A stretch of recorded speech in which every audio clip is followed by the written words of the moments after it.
Hello everyone and welcome, I'm Michael B. I hope you are doing great today. If you're new to this channel, please consider to subscribe and or leave a comment. And while we're at it, smack that like button and the notification bell too. I will surely bring you more videos on simulation, survival and strategy games every week. If you've been here before, welcome back! Well, hello there fellow farmers, welcome back to Riccis Island, or welcome to Riccis Island if this is the first time. This episode is going to be all about tips and tricks for how to be able to play this lovely map. So I got 10 overall tips and tricks I want to go through. The first is installation, the second is mods, the third one is starting strategy, the fourth is taking on the map, the fifth will be first things first, number 6 the hungry mill, number 7 strategy and mobility, number 8 infrastructure, number 9 global company overview, and number 10 local produce. Little bonus will be 11 the TRELLO info cards and 12 online help. So with that said, let's dive into Riccis Island. First of all, I suggest that you get yourself acquainted with the Ricciville map updates TRELLO site, and I'll have provided the link in the description below. And here's all the good stuff for the maps. Now, on the TRELLO site, as I'm recording now, there's only shown for Riccis Island because Ricciville and Ricci Hollow is in the process of being updated, and more about that in some later episodes. But this is the site you definitely need to go to. Secondly, you want to make sure that you have your Riccis Island's map in one folder alone. So you see here I got multiple maps I'm playing on, and in each of these folders there's designated mods and maps. So I'm sure that I'm only running with one map in one folder, else it's gonna cause issues and whatnot for your game. I'm using the PV tools to help me along. And you just create your folders and you select a destination where you need the game to look into when you start everything up. And that's about it. I've also made a video where you can see how to do this. Now on the TRELLO site, you will have some mod packs that you should use on the map. And everything that you will need to play on this map will be here. Of course you can use your own tractors and you can use your own mods if you like to. But beware that there might be some issues and conflicts. So if you're gonna start up with a map and these mod packs, you should be good to go, and your log should not contain any warning or errors. So how do you get this? Well, you click on it and there will come a description and attachment, and you click the link and you will be taken to the mega.nz link here, and you should be able to download the mod pack. If you have further questions on how to install this map and the mod packs, then Nick the Hick has made a map review of Riccis Islands where he goes through all these things. I have made a video on how to install the PV tools, and you can also ask questions in the video comment section below. Right, welcome to Riccis Island. What you see here is my save game where I have earned around 50 million euros. I have built everything on the map. I got all the factories going and everything that's being produced. And what I have done is I've sold off all my equipment, and then I replaced it with the starting equipment that you're gonna get if you choose the farm manager mode, and then you also start with 100,000. So yeah, there's a little difference between 50 million and 100,000. So let me just take care of that. Now there we go, farm manager mode, 100,000 euros to start off. And well, what is the best starting strategy? Well, this is my suggestions only, and what I did was that I sold off everything we got here, because it's a very nice starting fleet, I must admit. We got the car, we got the wheel loader and everything, plow, seeder, planter, fertilizer, we got a mower, we got baler, water tanker and a bucket. But this you won't need anytime soon, because yeah, you need to do a lot of stuff before you can get around on the map, and you need to earn a lot of money. So what I did was I bought myself a chainsaw. There we go, that's the chainsaw. And now we need to sell all the stuff, because we won't get far with 99,000 euros. So let me just sell everything. Go into the garage and just start selling things off just right off the bat.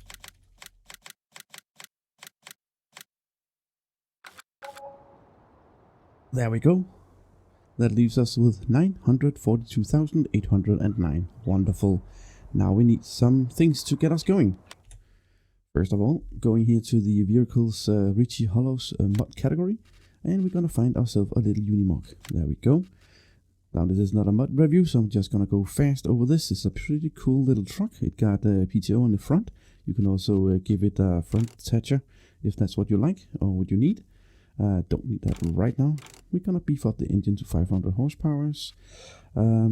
We need that. That's fine. Wheel brands are not really bothered. Yeah, we can get some beacons on. That's fine. And that's it. Buy it. Yes, please. 141,000. Seems pretty expensive.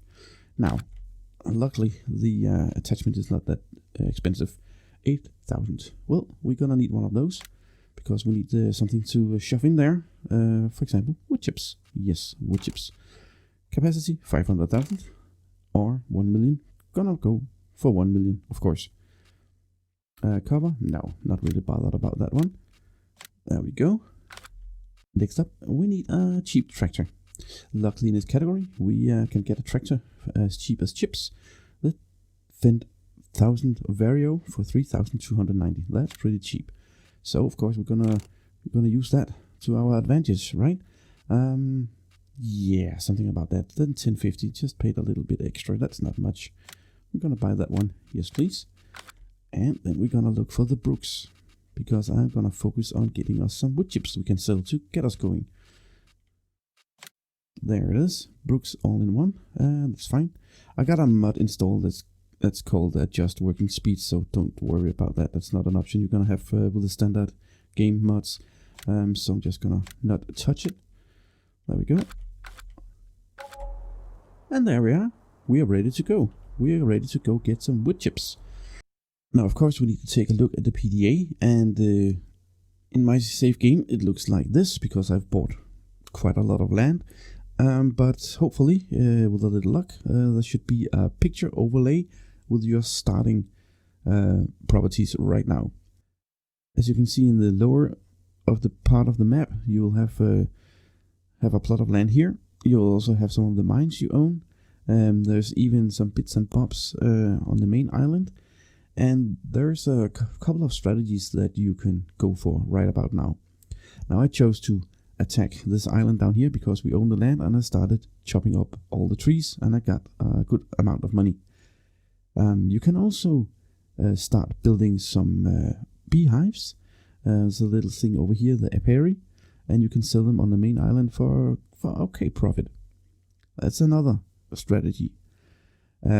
Thirdly, and most importantly, the mammoth mill over here. You want to get that as soon as possible. It also produces firewood down here, and firewood, that gives a lot of profit. But again, that's just my thing, how I started up this map, so you don't have to like that approach or approve it. But that's just my suggestions. I suggested you just make kind of a strategy on what your end goal should be. Should it be everything running? Are you focusing only on farming? Are you focusing only on animals? What's the deal? What do you want? Do you want to produce a lot of greenhouse tomatoes and olives? Do you want to make everything, try everything out? Make yourself a starting goal, because that will keep you on track. And take your time. Enjoy the building up of the resources and end products. Don't rush to complete everything. You'll just get frustrated. It will only end in tears. Trust me. So enjoy the map, enjoy the scenery, and the little funny small things and details you can be found all around the map. There's a lot of cool things. Now first things first. So Dixie, the main tester of this map, has provided us with a list in what order to build the factories, or suggested order, and I approve of that a lot. I've used it myself, and well, it's perfect. I have minor changes myself on how I did things, but overall I followed that list. But then again, the build order is of course totally up to you, and also to the extent you want to follow it. You can also just focus on forestry, farming and production, and then get back to building some more stuff. The map got it all, and you can do it all. You can do whatever you want. Now, I've been talking about that mammoth mill a lot, and now let's go down and take a look at it. Because what is this all about? Well, as you can see here, we got a lot of stuff produced down here. As I mentioned earlier, firewood is being produced down here. It's right there. It's a good profit. Right in there, we got the boards. Over here, we got the crates. We got some paper down here. And we got plywood. And we got pallets. We got barrels. We got empty kegs. We got steel. And, well, not that much. And we got, where was it? I lost it. There. Drill pipes for getting the oil. There's so many things down here, and you will need it all in large quantities. So, one of the first things, at least I did, when I finally bought this mammoth mill and the land here, I planted a lot of poplars. Because poplars regrow, and they're gonna give you a lot of wood chips. And you don't have to actually concern yourself with a lot of coal to get the steel up and running. It takes wood chips as well. But you also need wood chips for the actual products. So you need a lot of wood chips. Go figure. First, you will find a lot of trees down here. You can cut them down, and then you can make your own field by using create fields. So that's what I did, and this is perfect. This is just keeping up nice and easily all through my Let's Play. And I have to emphasize that you need to have the mammoth mill running at all times. Make sure it doesn't go idle, because then you're gonna run out of resources in your different production lines. Just make it running at all times. And well, actually I tried to plant a lot of trees down here. It gives a lot of wood chips as well, but also a lot of work. As I said before, wood chips or poplars, they're gonna regrow. And then you could plow them up, but just make sure you fertilize it as well, and you're gonna get a lot of wood chips. So that's a pretty good deal. Strategic mobility. Well, I suggest that you stockpile upon critical resources. And what is critical resources? Well, that'll be your building materials. That'll be lumber. That'll be steel, concrete, plywood, things like that. And I can suggest that you're gonna drive around in double flatbeds. That makes the trips much less from island to island. And well, the reason double, not triple and quadruple, well, because the ferries can only hold 2 flatbeds at a time. So that's the main reason why. So get what you need, but not too much. Not in the early game, at least. In the mid game, you can start stockpiling. I suggest that you build your fleet of vehicles structured on each island. What do I mean with that? Well, the mammoth mill over here, get the Terra-Dust to cut wood chips over here. And if you want to use the brooks anywhere else, that could be a solution as well.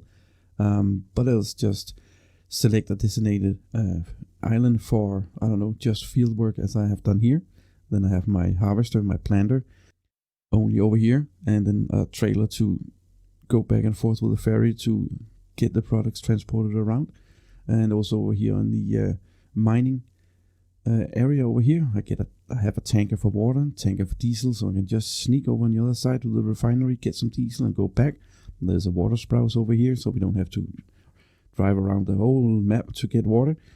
And then a wheel loader over here as well. And the wheel loader doesn't need to go anywhere else, so you don't need to travel around. So just make, as I said, build your fleet of vehicles structured on each island. And you can also say that animal stuff for animals, that the animal island up here, what you're gonna use for animal care, then you're gonna have that up here. Farming equipment for farming, you're gonna have that down here. Just my suggestion, just how I played it. And well, the orchards, there's also some tankers, and you also need some tippers to get that going. So it's okay to have multiple things of one.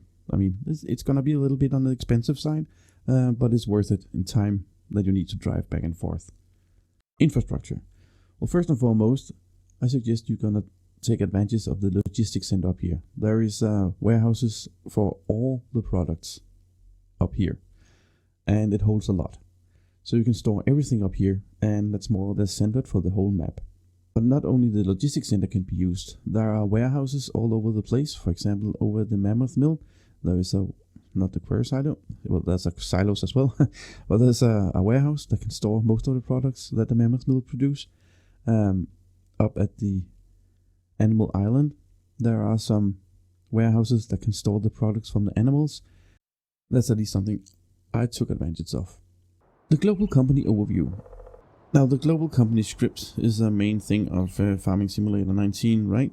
So if you want to access it, the global company script menu, Control and G, you get an overview of all your factories where you can go in and take a look to see what is going on the different kind of factories. Okay, so what it needs and what it's out of, and things like that. What I made to my own benefit was that I renamed the factories. You can just change the names for A or AAA. I'm not sure if it works with digits, but we can try that. We can just say 01 compost, and we can see what it does. Confirm. Yes, so it takes it on top. So you can actually just rename whatever factory you're working on right now, and just rename it 01 or A or AB, or just a little prefix that's gonna help you, so you don't have to scroll all the way down if you're working with I don't know, some kind of a warehouse. You're putting stuff in a warehouse, that the W is all the way down here somewhere. Ah, there we go. Warehouse 5 animals. Yeah, there we go. You can rename the factories for your own benefit. So whenever possible, I did what I call local produce. And what do I mean with that? Well, if we, for example, gonna take the greenhouses and orchards over here, they need compost to get going, among other things, but compost. Where do we get compost from? Well, we have a compost factory that takes waste as input to turn into compost, and waste that will be grass, hay, wood chips, you name it, manure. The manure, well, we're gonna get that from the animals. That's pretty far away when we're gonna travel with 2 ferries. Wood chips, well, we got wood chips down here, so that could be one thing, but we're also gonna use wood chips for the mammoth mill. And do we have enough? And yeah, we need to drive on this bridge as well, and well, whatnot. Well, I plunked down our composter just about here, and then drive all the way around with the brooks and just getting a lot of wood chips, and can fill it up. What about when we run out of wood chips? Well, if you run out of wood chips, I think your greenhouses and orchards are more or less full, so don't worry about it. So by doing this kind of local produce, it lowers the driving time and minimizes the ferry trips, and also the time you need for getting things from one factory to another, or from one place to another. And that, ladies and gentlemen, that was the 10 tips and tricks from my experiences playing on this wonderful map. Now we got 2 bonus tips and tricks as well, which I'm just gonna show you. The first is the information cards, or the info cards, or call them what you will. They are also to be found on the Trello site. So what is an information card? Well, an information card is a card that tells you what you need to know about the factory. Let's, for example, take the mammoth mill. We're talking about the mammoth mill, and you click on the information card. Then you can see in here there is first and foremost a description of what and what not. So what is the mammoth mill? The mammoth mill produces all lumber and steel products in one factory. Right, input water or coal, and most importantly, wood chips instead of logs. Now the output, that'll be lumber, paper, plywood, pallets, firewood, resin. I forgot about the resin, You see, I even can forget something about now. Wood chips, steel, drill pipe, barrels, empty kegs, sewage. Yeah, I need to take care of that. You need to remove the sewage before it piles up. And empty crates. Right. Well, let's take this one, for example. That'll show you where you need to drop off water. And you can look for a tower like that. That's more or less the same on all the factories. If you see a tower like that, most likely the factory needs water. Right? This one down here. You need to input coal and ore here, or wood chips. As we noticed before, you can put wood chips down here as well. Right. Finally, here's all the products. So use the information cards on the Trello site for guidance where the materials need to be unloaded or loaded, and also to get an overview for what goes where. If you need help and support with this map, then you can go to Oldman102's Facebook page. You can go to Nick the Hicks Facebook page. You can seek out mods on Papa Smurf's homepage. You can watch some of Dixie Angel's videos on Twitch. And you can also seek support in my own videos. And you're more than welcome to give me comments or questions in the comment section below in this video. And with that said, enjoy farming on Riccis Island. I thank you very much for watching. I really appreciate it. And until next time, then please take care, stay safe, and be cool.